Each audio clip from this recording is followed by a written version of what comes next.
señores, señoras, el ajuste va a tomar formas diversas, pero va a tomar formas palpables, créanme. La verdad incómoda es que el Fondo Monetario, después de mucha cinchada, terminó imponiendo su criterio.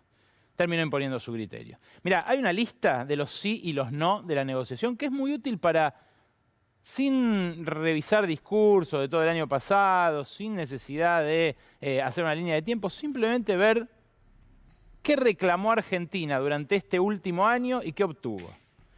Quita de capital, de entrada le dijeron que no iba a haber, a pesar de que están documentados en el Banco Central, tanto la fuga del dinero que el fondo no debió haberle prestado a un país que fugaba divisas, como también los nombres de quienes lo fugaron.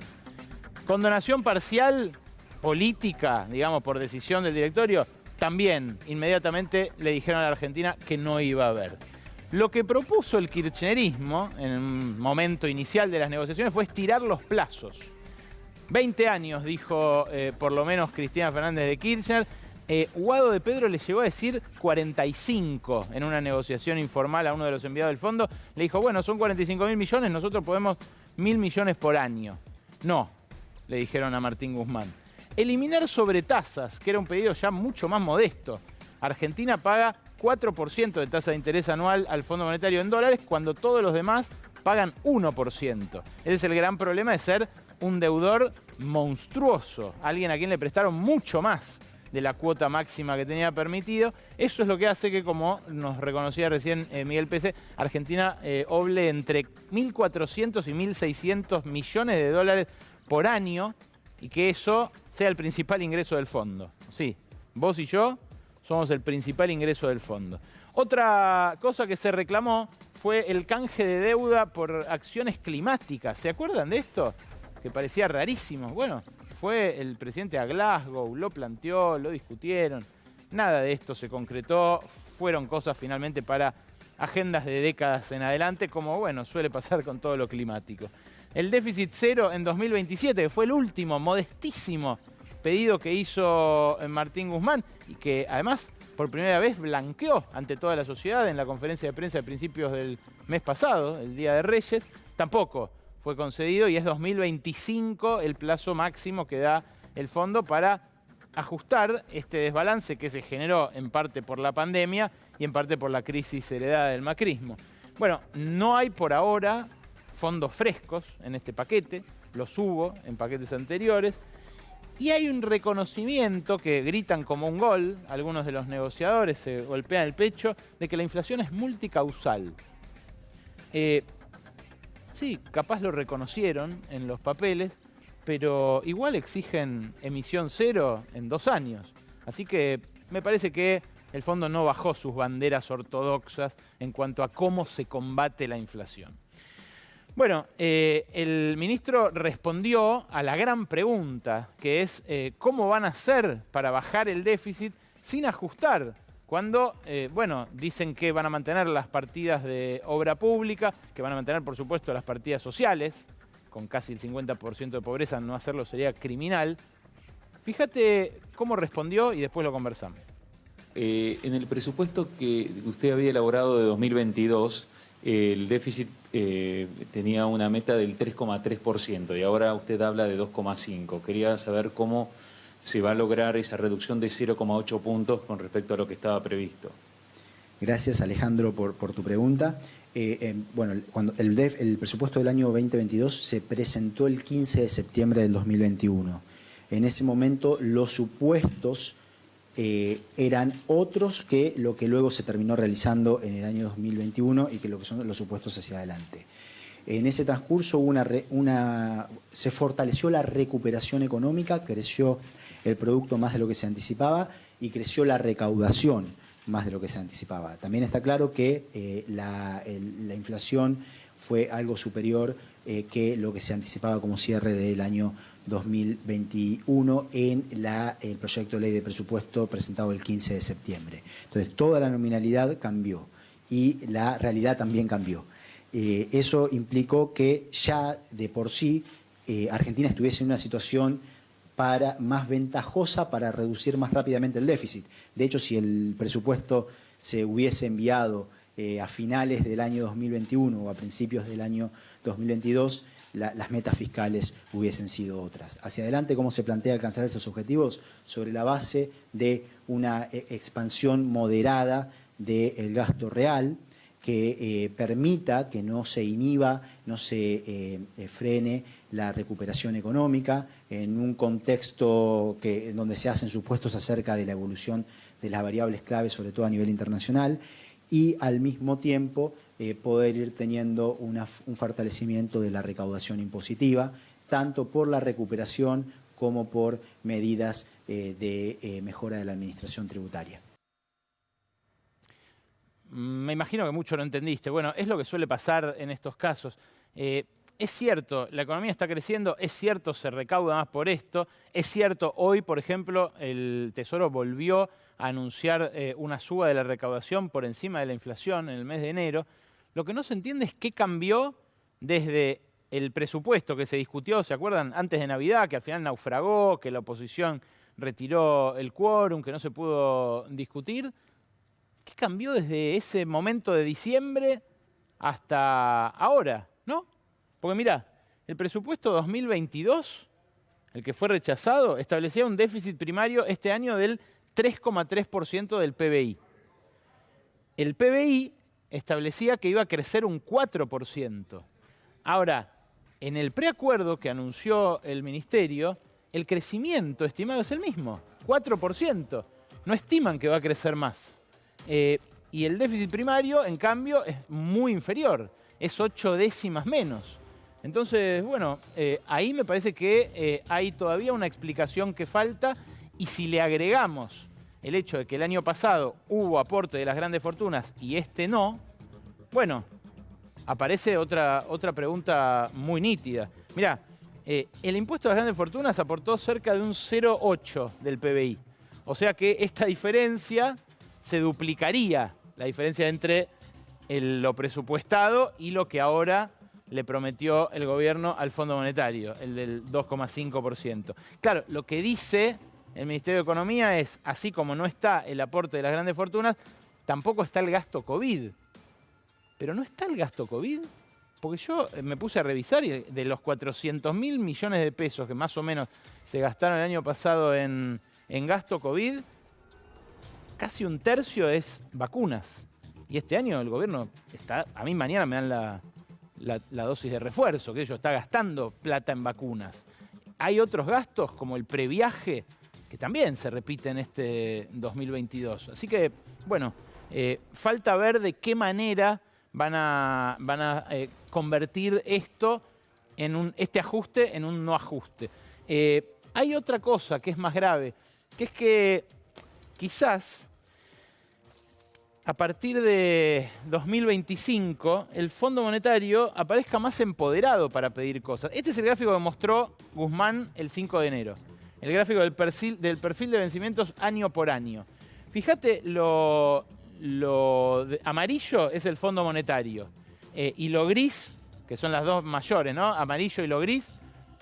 Lo gris son privados, los acreedores que pateó para adelante Martín Guzmán con Sergio Chodos en la renegociación de 2020. Y el fondo es lo que ahora refinancian. Fíjate cómo en 2025 ya aparecen grosso los pagos a privados y cómo a partir de 2026 aumentan exponencialmente los del fondo y se convierten en tan cuantiosos como los otros. Son pagos de arriba de 20.000 millones de dólares anuales que el gobierno que esté en 2027, 2028, no sé de qué se va a disfrazar para hacer. Pero el problema aparece antes, como también enseñó esta crisis. Y ahí aparece la dimensión política de esto, ¿no? Porque en ese momento va a resurgir que esta deuda es imposible de pagar. Es imposible de pagar en estos plazos, ¿no? En los plazos regulares del fondo, porque no se dio en los términos regulares del fondo. Si violaron los estatutos para entregarla, bueno, ahora no admiten mover una coma a los estatutos para cobrarla. Y es lo que ha pasado miles de veces. Pero además, ahora vamos a ver la historia. Guzmán, el ministro, se jacta de que este plan no exige reforma jubilatoria ni reforma laboral. La reforma jubilatoria un poco ya está hecha. Los jubilados ganan 30 lucas. La hizo un poco Macri cuando les comió un trimestre del ajuste, un poco Alberto Fernández cuando asumió y desenganchó las jubilaciones de la inflación. La reforma laboral ocurre todos los días. Ante los ojos de Claudio Moroni, el ministro de Trabajo, pasan elefantes de precariedad y de informalidad, de violación de todos los derechos laborales, y hay empresas enteras dedicadas a esto que, nada, siguen su actividad tercerizando, precarizando y pauperizando sin que nadie les diga nada. No ha cambiado en ese aspecto la política de inspección o de penalización del trabajo en negro con el cambio de gobierno. Entonces, bueno, esas dos reformas, qué sé yo, no las pide el fondo, pero un poco ocurren de oficio. Y peor que eso, hay un cierto establishment que las va a empezar a exigir a caballo del fondo a partir de este acuerdo. Ayer lo entrevisté a Gabriel Martino. Quizás algunos de ustedes lo recuerden. Gabriel Martino fue el CEO del HSBC acá en Argentina. Estuvo investigado por el escándalo de las cuentas de argentinos en Suiza sin declarar y también por la revelación esta internacional que hubo de todo el HSBC a nivel mundial. Lo acaban de sobreseer. Pero ahora él es empresario, tiene una empresa, una financiera independiente, trabaja muy cerca de Horacio Rodríguez Larreta, del candidato a presidente y jefe de gobierno. Escuchá lo que me dijo ayer respecto de esto de las reformas. Hasta que Argentina haga las reformas, le va a pasar a Macri, a Fernández, a quien sea, no va a haber inversión y no va a haber empleo sustentable. Entonces, mi recomendación en lo que falló el gobierno de Macri es hacer las reformas lo antes posible y que sean sustentables. Un poco lo que dice también el propio Macri, ¿no? Que dice debía haber hecho todo un poco más rápido o debía haber hecho... Sí, debía hacerlo un poco más rápido y me parece que Argentina necesita algún tema de shock en donde si no se mantiene la política de largo plazo, porque la verdad que Alberto Fernández haga una política y después el próximo gobierno la modifique, o que Macri lo haya hecho para que Alberto Fernández la modifique. Nos tenemos que poner de acuerdo con ciertas cosas de reforma que no vuelvan atrás. Bueno, esto es lo que va a pasar, ¿no? Va a empezar a aparecer el reclamo de esto, de shock. Y aparece en el propio Fondo Monetario, aunque no lo pidan en el acuerdo con Argentina, el nuevo jefe para América del fondo, Ilan Goldfajn, ayer, mientras el gobierno argentino se jactaba de que no le piden reformas estructurales, sacó esta nota. La vigorosa recuperación de América Latina está perdiendo ímpetu y las necesidades de reforma se hacen evidentes. Claro, es lógico porque este hombre fue presidente del Banco Central en Brasil cuando Michel Temer hacía estas reformas en Brasil, la laboral y la previsional. Entonces, bueno, confiar en que el fondo no lo va a exigir cuando dice que hacen falta en un blog oficial del propio fondo, qué sé yo, es algo voluntarista, ¿no? Bueno, hay gente que está celebrando el acuerdo y son los grandes fugadores. Este gráfico lo hemos mostrado ya varias veces. El acuerdo original de Macri con el Fondo Monetario fue por 56.000, pero terminaron desembolsándose 45.000 y pico de millones. ¿Cuánto se compraron los... 44.700, casi 45.000. ¿Cuánto se compraron los 100 principales compradores? ¿Cuántos dólares compraron? Más de la mitad. 24.600 millones. Y los 10 compradores principales, casi 8.000 millones de dólares. El Banco Central tiene los nombres de esta gente. El Ministerio de Economía sabe que son los mismos que hoy le piden exenciones impositivas, que le piden incentivos para invertir. Y bueno, en este marco es lógico que una parte de la coalición, como hizo Máximo Kirchner, piense que parte de su caudal político electoral se va a ver afectado. Y digo, alguien que simpatiza con el gobierno y que ve esto, y no sé, una joven militante feminista que tiene tatuada a Cristina en el brazo, le van a pedir paciencia para esa guardería pública, ese jardín maternal público que le vienen prometiendo tanto. ¿Eso no es un ajuste? Bueno, la movida de Máximo Kirchner puede intentar mantener esos votos adentro, ahora lo vamos a hablar con Lucía Isikoff, pero también puede ser el inicio de caminos divergentes dentro del oficialismo. Y acá es donde aparece la historia. Recién tenía el libro en la mano, el libro de Noemí Brenta.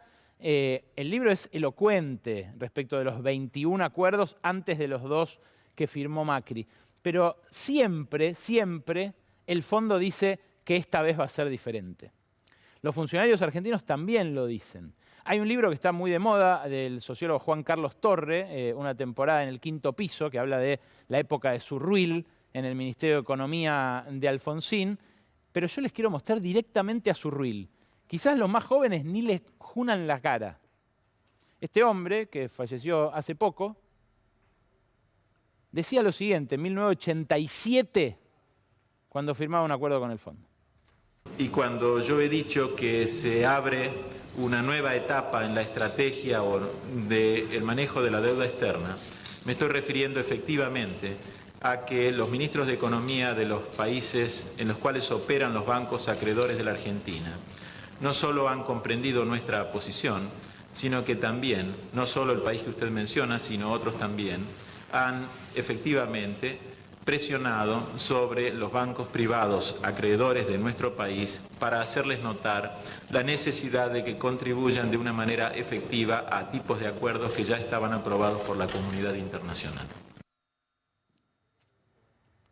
Si te muestro el de Duhovne, es igual. Si te muestro el de Cavallo, como dice mi amigo el gato, en el 97, es igual.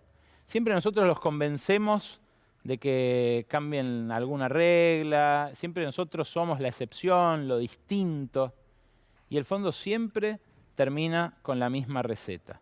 La receta que hundió a Grecia en una crisis que le costó que el 10% de su población emigrara del país, que el PBI cayera un 25%, y la experiencia que nos hundió a nosotros tantas veces. ¿En qué contexto se da esto? En este contexto. El 4º año de caída salarial que acaba de redondear la Argentina. Algo inédito en democracia, inédito en toda su historia. Yo subrayo que en democracia porque es insólito que esto pase en democracia, pero nunca había pasado. 2018, 2019, 2020 y 2021, ahí tienen, los naranjitas son los sueldos de empleados públicos. Los azules, los de empleados en blanco, formales del sector privado. Esas son las caídas de cada año. Para recuperar esto, ¿alcanzará con tranquilizar la economía? Para recuperar esta pérdida, ¿alcanza con un sendero modesto de crecimiento del 3-4%? ¿O hace falta un shock, como dice Martino, pero en sentido contrario? Pensalo vos. Tenemos a